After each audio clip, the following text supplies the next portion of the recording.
he's gone, and you're feeling, I mean, it feels sad, and you're kind of like, why was I this way? But there's ego involved because you have to save face, right? Right, because I was right. So you see what I mean?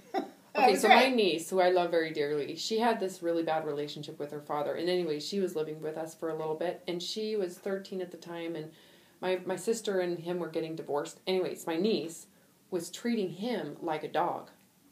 Her dad. She was treating her dad like a dog. Like a total, well, partly because there were issues, obviously. She was living with me, there were issues, but I remember asking her why she continued to act that way and if he had ever done anything wrong, and she said no, and I looked at her and said, so are you doing it just for pride because you can't be nice to him because you've created this false front that this is your attitude, and if you change it, that means you're going to be submissive. Yeah. It's an admittance that you are being, and she looked at me and she goes, I know that. She didn't know that that's what she was doing, but being able to vocalize that was like immediately she called her dad. Because she realized in vocalizing it how stupid she was being. Yeah. Yeah. But a lot of the problem is if you don't know how to vocalize the way you're feeling, you don't know how to stop it, or you don't know why, and you're not being rational about it, because how do you rationalize something you're not aware of or you don't know how to explain? Right. That's all I'm here for you for. Mm-hmm. I'm like, here, let's just explain this and see if you can figure it out. Because a lot of times with my stuff, like, I know that I could be kind of irrational. I'm a woman. There's hormone crap going on. I get emotional. I can get irrational. Which is made worse, by the way, with all your fat. Because all those hormones make everything worse. So it's really worse. And my husband, most of the time, he usually can just, like, go, okay, honey. Yep, you're right. Mm-hmm. And then it's yours. And, you need it more than I do. And it's all right. And I'm like, okay. Yeah. Yeah. Because that's, it's like, I won. All right. Yeah. But, there's just certain things, he gets to a breaking point of that. Mm-hmm. Where all of a sudden I've just piled it on and piled it on and piled it on. And he's feeling like you're treating him like a dog. Yeah. And you are.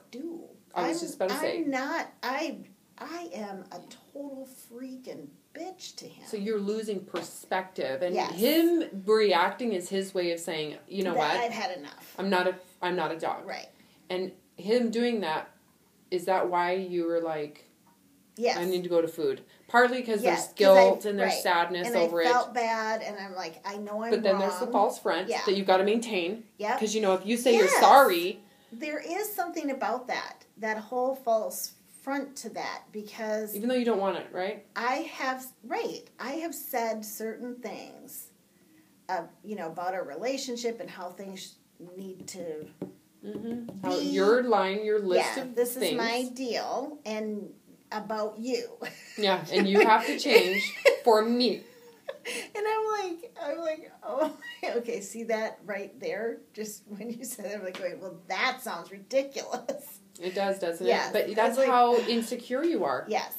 I mean, it's just a reflection. Insecure. How much you need him to fulfill you and to change is how insecure you are about yourself. It's a reflection of you, not him. Right. Right.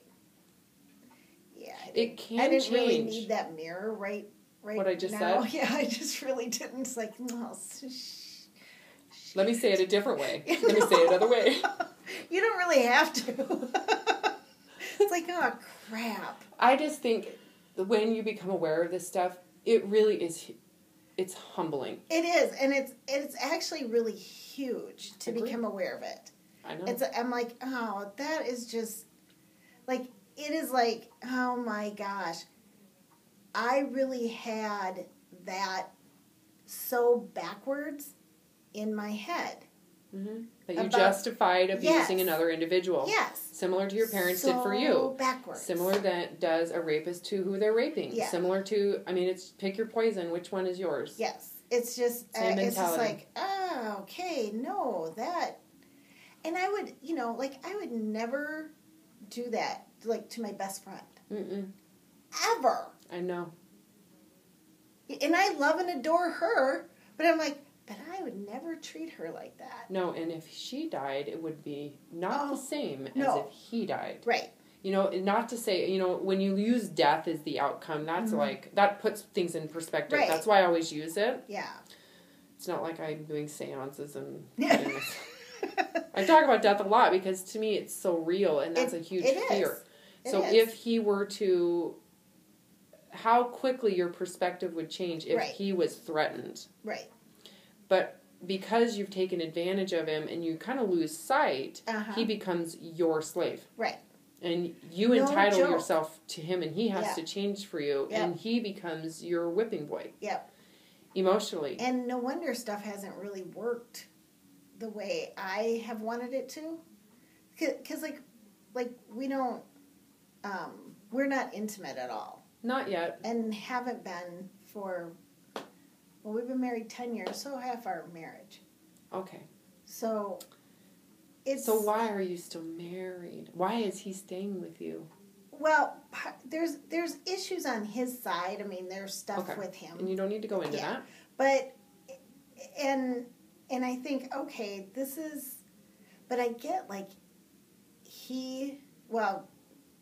I've been so, like, he's my whipping boy that he's just like, okay, I'm doing the best I can, and it's never good enough, which is my whole deal. I am never good enough. Well, and who told you that, and who treated you that way, and who parented you like that? Yeah. So when do you fill yourself up? I mean, and here's the other thing. Your husband is someone's little boy. Right. You know, can you imagine if, seriously, I know. So you need to, like, if you were to see him as the most person you know he is. Right. Like his mom sees him. Well, his mom's dead. You know what I mean? Yeah. As a mom with their own child. Yeah. Yeah. A healthy, emotionally healthy mother with their own child. With their child, yes.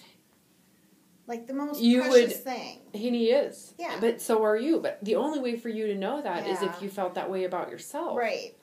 Right. And that's just it. Because I'm like going, I actually don't feel that way about myself. So how can you about another human being? Right. And you've got to find that. Because only you can do that. No one else can fulfill you. And if you continue to abuse other things, like food or other people, and it sounds like it's going back and forth between your spouse and food. Right. Oh, yeah. He will crack at one point, and he will be done, and you'll be like, good riddance, you fucking asshole. Yeah. This is true. You were a worthless pile of shit anyway. Yeah. Yeah, you didn't do what I wanted. I'm kidding. That's what I'd be thinking. Like, you didn't do what I wanted, so to hell with you.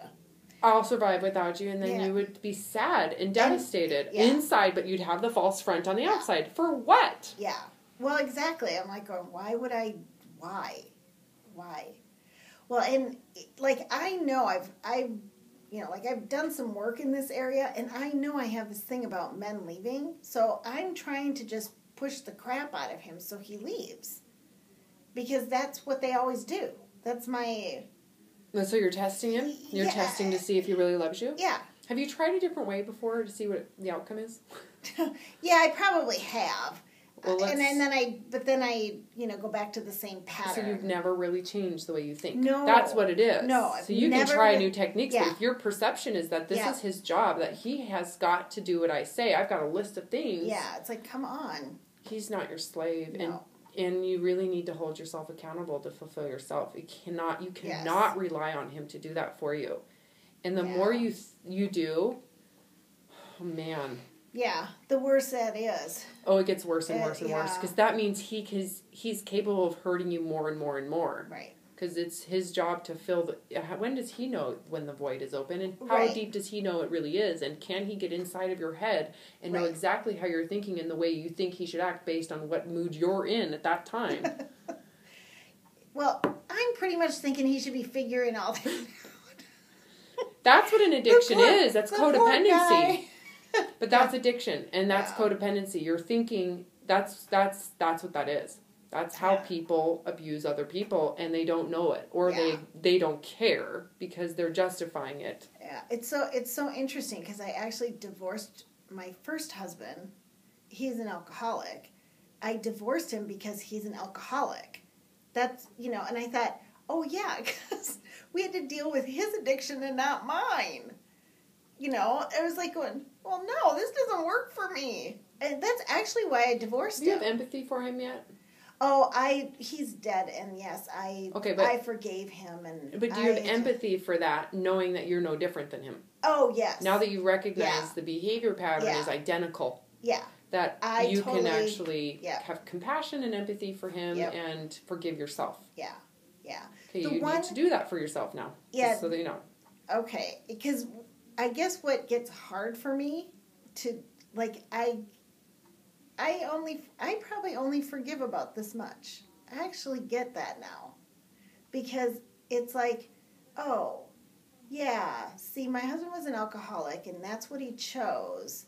And I drank just like him back when we were married and dating. And then I got pregnant, and then I stopped drinking. And then you probably went to food? Yeah. And I was like, yeah, but see, I had the strength to stop drinking. Now, mind you, I started drinking after. Oh, sure. And I kept drinking. But what happens with addiction is we put addiction on a scale of hierarchy, and you placed alcohol, all of a sudden, that's not acceptable. Right, you can't be drinking. If he ate with you, it'd be awesome. Oh, it'd be fine. Well, he used to cook for me. That was, fabulous. Okay. It's like, so he did do that, too. Yeah. So I do get that, because